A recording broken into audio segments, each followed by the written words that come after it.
नीतीश कुमार अपने बेटे को अब आगे कर रहे हैं, लेकिन उसका अब कोई मतलब नहीं रह जाता है। अभी तक वो अननोन व्यक्ति थे और अचानक से उनको पॉलिटिक्स में लाने की कोशिश की जा रही है। तो ये तो कई वजहों से बैकफायर करेगी नीतीश कुमार को कि अभी तक वो लालू यादव को और दूसरे लोगों को, खास तौर पर लालू यादव को परिवारवाद के लिए कोसते रहे हैं और अब अचानक खुद लाकर कर रहे हैं, तो ये उनके लिए बैकफायर ही करेगा।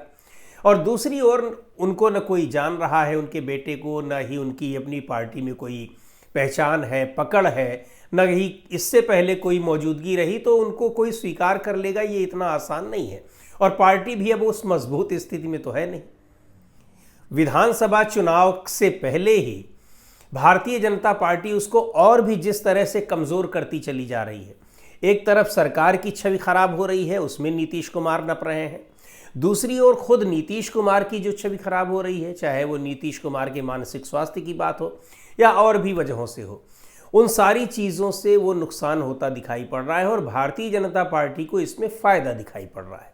होगा या नहीं होगा ये अलग बात है, लेकिन बीजेपी को फ़ायदा ये दिखाई पड़ रहा है कि उसके लिए नीतीश कुमार एक ऑब्स्टेकल की तरह थे, एक बहुत बड़ा रोड़ा थे कि उनके रहते हुए हम किसको चीफ मिनिस्टर बनाएं, अपनी सरकार हम कैसे बनाएं। बीजेपी के कई नेता बहुत साफ तौर पर कह चुके हैं, गृह मंत्री अमित शाह खुद भी कह चुके हैं।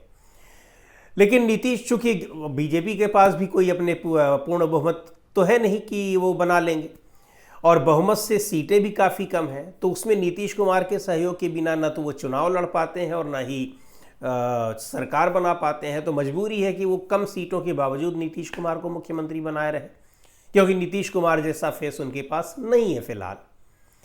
तो अब उनको ये बहाना मिल जाएगा कि नीतीश कुमार अब मुख्यमंत्री बनने लायक नहीं रहे। मतलब कहने का कि जो बात अभी विपक्ष कह रहा है, बीजेपी वही चाहती है कि नीतीश कुमार के बारे में वही सारी बातें कही जाएं और लोगों तक ये पहुंचे, जिससे सरकार पर पूरी तरह से क्लेम बनता चला जाए भारतीय जनता पार्टी का और चुनाव से पहले वो नीतीश कुमार की पार्टी को इतनी बार्गेनिंग कैपेसिटी भी ना मिल पाए कि वो भारतीय जनता पार्टी से ज़्यादा सीटें हासिल कर ले।